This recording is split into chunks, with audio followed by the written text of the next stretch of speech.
Buongiorno at the Italian Formulas. My name is Inga and it's lovely to be here as your online Italian teacher. So every week I do a video and each week I do lots of beautiful little things in the video to help you with your Italian language learning. So every week we will do something different. This week I am going to help you to know the words that you already know in Italian. Even if you know no Italian whatsoever, you already know these words because they exist in the English language. So I'm going to give you the English and the Italian equivalent. If you have the Italian Formulas textbook, you will find this on page 43. So these are Italian words that you already know. Food, da mangiare, to eat, da mangiare.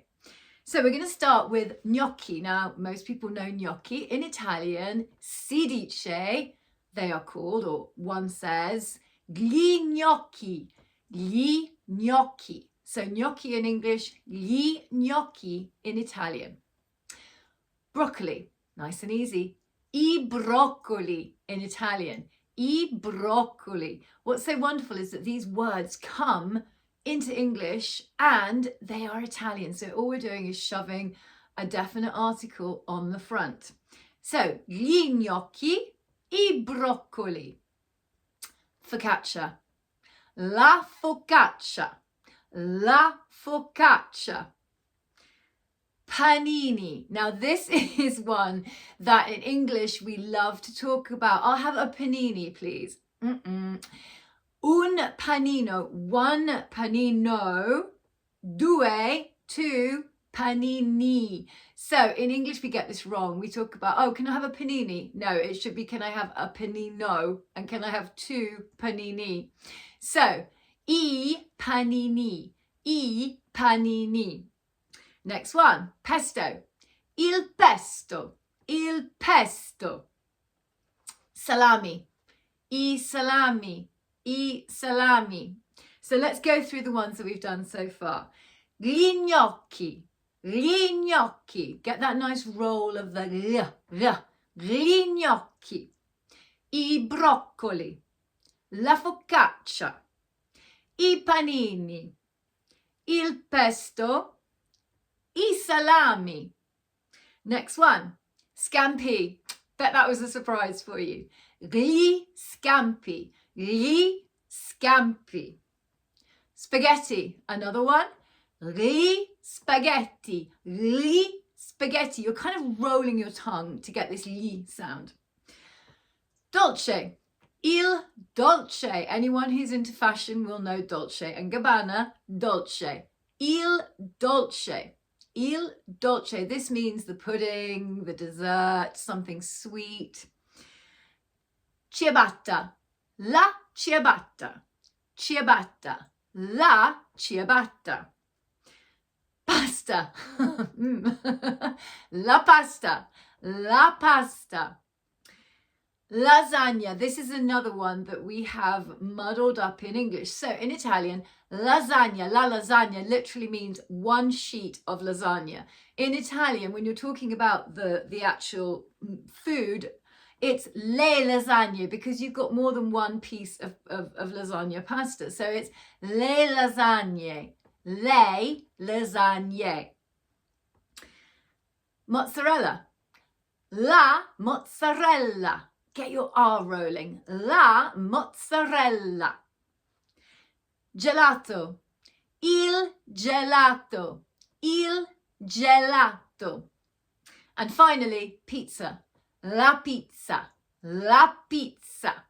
So let's go through all of these and practice our pronunciation, knowing now that we have a whole list of words in Italian that we didn't know we knew, but we already did. Gli gnocchi, gli gnocchi. I broccoli, I broccoli. La focaccia, la focaccia. I panini, I panini. Il pesto, il pesto. Gli scampi, gli scampi. I salami, i salami. Gli spaghetti, gli spaghetti. Il dolce, il dolce. La ciabatta, la ciabatta. La pasta, la pasta. Le lasagne, le lasagne. La mozzarella, la mozzarella. Il gelato, il gelato. La pizza, la pizza. So there is your list of words that you already knew but probably didn't know that you knew. The next thing we're going to do today, if you've got the Italian Formulas workbook, it is page 65. Beg your pardon, page 64. 64. 64. And this is coffee. One of the most important things in Italy is your coffee, il caffè. Fundamentally important. So you need to know when you're ordering in Italy, il caffè, il caffè. So we always say grazie at the end rather than per favore. Per favore is a very English way of speaking. The Italians tend to say grazie. So, un cappuccino, grazie. Un cappuccino, grazie. A coffee, please. A cappuccino, please. Un caffè, grazie. Un caffè, grazie. An espresso. Un caffè corto, grazie. Un caffè corto, grazie. A short coffee. Un caffè lungo, grazie. A long coffee. Un caffè macchiato, which literally means a stained coffee. So you get a little bit of hot milk on top of your espresso. Un americano, grazie. Un americano, grazie. This is an espresso with hot water to make it like a big cup of coffee, of black coffee. Un americano con latte, grazie. Un americano con latte, grazie. So this is your typical big American cup of coffee, and then you put milk on top. Un caffè corretto. Un caffè corretto, and I love this one. I first heard this when I was in Bergamo at about 6 o'clock in the morning, and I went to order a coffee and the lady said, un caffè corretto? And I was like, what's that? Turns out it's a coffee, a mini espresso with grappa in it. And of course in the mountains, like in Bergamo, you're going to want that at 6 o'clock in the morning to keep you nice and warm.